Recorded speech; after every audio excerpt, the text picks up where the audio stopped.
ഓം നമോ ഭഗവതേ സായിശ്വരായ. ശ്രീ സത്യസായി ഭാഗവതം.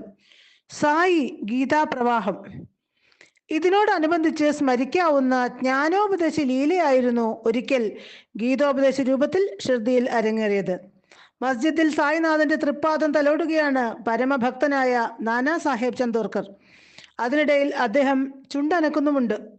ബാബ കൗതുകത്തോടെ പ്രിയഭക്തനോട് അന്വേഷിച്ചു, നാന, നീ എന്താ പെറുപിറുക്കുന്നത്? ഉറക്കെ ചൊല്ലൂ, ഞാനും കൂടി കേൾക്കട്ടെ.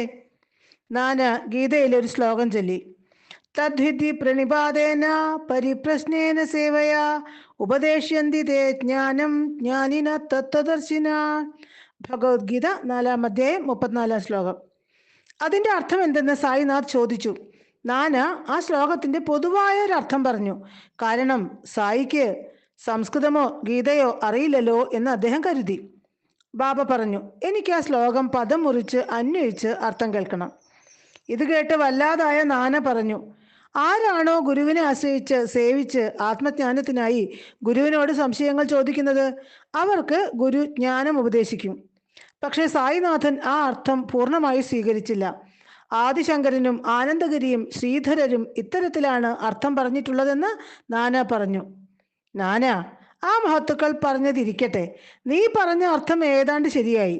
പക്ഷേ എനിക്ക് കേൾക്കേണ്ടത് വ്യക്തമായ യഥാർത്ഥമായ അർത്ഥമാണ്. അഹന്ത ശമിച്ച് നാന പിൻവാങ്ങി. അപ്പോൾ ഭഗവാൻ സായി ഗീതയുടെ താല്പര്യം അനന്യമായ രീതിയിൽ വിവരിച്ചു.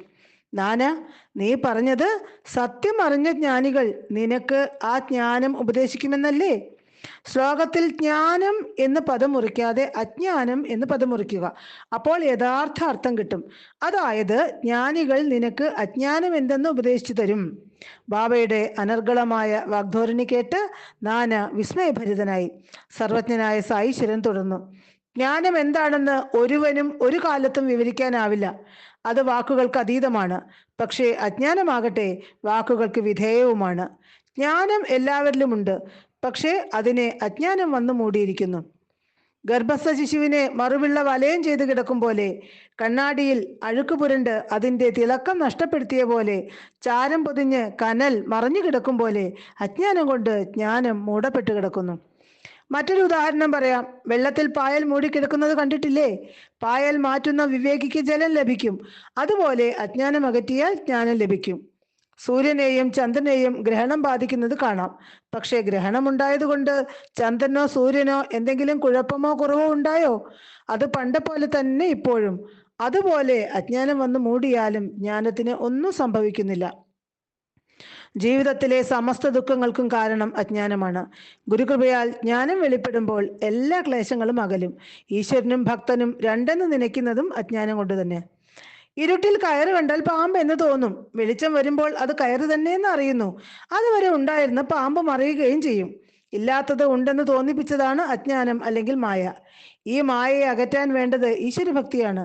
കാരണം ബ്രഹ്മദേവൻ കൂടി മായയിൽ പെട്ടുഴലുന്നു. മായ ഭയങ്കരിയാണെന്ന് എല്ലാവരും പറയുന്നു. പക്ഷേ ഉത്തമ ഭക്തനെ മായ സ്പർശിക്കുക പോലുമില്ല. അതുകൊണ്ട് എല്ലാ അഹങ്കാരവും വെടിഞ്ഞ് ഗുരുവിൽ തൃപ്പാദത്തിൽ അഭയം തേടുക. അപ്പോൾ ഗുരുകൃപയാൽ മായയിൽ പെടാതെ നിനക്ക് രക്ഷപ്പെടാനാകും. അതിന് നാം തന്നെ മുൻകൈ എടുക്കണം. മനസ്സിനെ ബുദ്ധിയുടെ കീഴിൽ കൊണ്ടുവരണം. ഇന്ദ്രിയങ്ങൾ വിഷയവസ്തുക്കളുടെ പുറകെ പായാൻ വെമ്പുന്നു. അതുകൊണ്ടുണ്ടാകുന്നത് ശക്തിക്ഷയവും പതനഭീതിയും. വിഷയങ്ങളിൽ നിന്ന് എന്ത് ആനന്ദം ലഭിച്ചാലും അത് ഒടുവിൽ ദുഃഖവും ദുരിതവുമായി തീരും.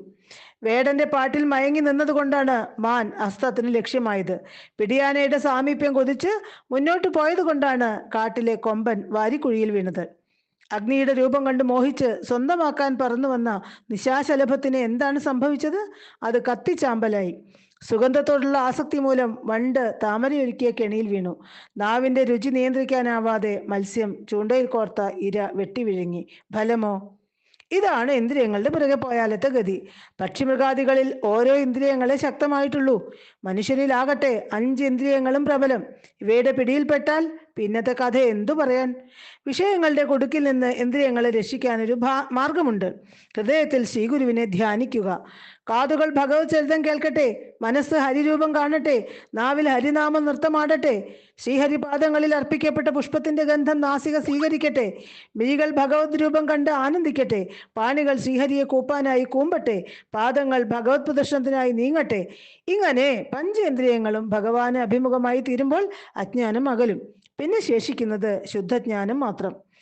ഈ ജ്ഞാനത്തിലേക്കുള്ള വഴി തെളിച്ചു തരാനായി ശ്രീഗുരുവിനെ വിനയാന്വിതനായി സമീപിക്കണം. അപ്പോൾ അവിടുന്ന് കൃപയാലെ നിനക്ക് തത്വം ഉപദേശിക്കും. ഇതാണ് നാനാ ശ്രീകൃഷ്ണൻ പറഞ്ഞതിൻ്റെ പൊരുൾ. ബാബയുടെ വാണികൾ കേട്ട് നാനാ പുളകിതനായി. തന്നെ നിമിത്തമാക്കി സായീശ്വരൻ ചൊരിഞ്ഞ അമൃതവചനങ്ങൾ സ്മരിച്ച് ആനന്ദത്താൽ മിഴികൾ നിറഞ്ഞു. അദ്ദേഹം സായീശ്വരന്റെ തൃപ്പാദത്തിൽ വീണ്ടും വീണ്ടും പ്രണമിച്ച് തൊഴുകൈയോടെ പ്രാർത്ഥിച്ചു. ബാബ, എന്നിലെ അജ്ഞാനം നീക്കണമേ, എന്നിലെ അഹന്ത ഇല്ലാതാക്കി വിദ്യ പകരണമേ, എന്നിലെ അനുഗ്രഹം ചൊരിഞ്ഞാലും പ്രഭാഷണത്തെക്കാൾ എന്നിലെ അജ്ഞാനം ദഹിപ്പിച്ചു കളയാൻ അവിടുത്തെ അനുഗ്രഹത്തിന് കഴിയും. അതാണ് പ്രഭോ അടിയന് വേണ്ടത്. ഇങ്ങനെ നാനയോട് എന്ന വിധം നമുക്കായി സായി ഗീത ഉപദേശിച്ചു. ഗീത ശാസ്ത്രമാണ്, അതായത് ഈശ്വരന്റെ അരുളപ്പാടുകൾ. അത് നിത്യസത്യമാണ്. ഒരിക്കലും ഗീതാവചനങ്ങളെ നിസ്സാരമായി കാണരുത്. രണ്ടു തരക്കാർക്ക് ഗീത ശാസ്ത്രം പഠിക്കേണ്ട കാര്യമില്ല. ഒന്ന്, വിഷയങ്ങളോട് ഏറെ ആസക്തിയുള്ളവർക്ക്. രണ്ട്, ആത്മസാക്ഷാത്കാരം നേടിയവർക്ക്. എനിക്കെൻ്റെ വാസനകളെ കീഴടക്കാനാകുന്നില്ല, എന്നെനിക്ക് മുക്തനാകാൻ കഴിയും, ഇങ്ങനെ ആത്മാർത്ഥമായി ആഗ്രഹിക്കുന്ന ഒരുവന് വേണ്ടിയാണ് ഗീതയും മറ്റ് ശാസ്ത്രങ്ങളും. അങ്ങനെയുള്ള ഒരു ഭക്തന് അനായാസം ജ്ഞാനത്തിന്റെ വഴി തെളിച്ചു കൊടുക്കാൻ സായീശ്വരന് കഴിയും. ഭക്തന് വേണ്ടി അവന്റെ ദുരിതങ്ങൾ അവിടുന്ന് ഏറ്റെടുക്കും. ഓം തത് സത്ത്.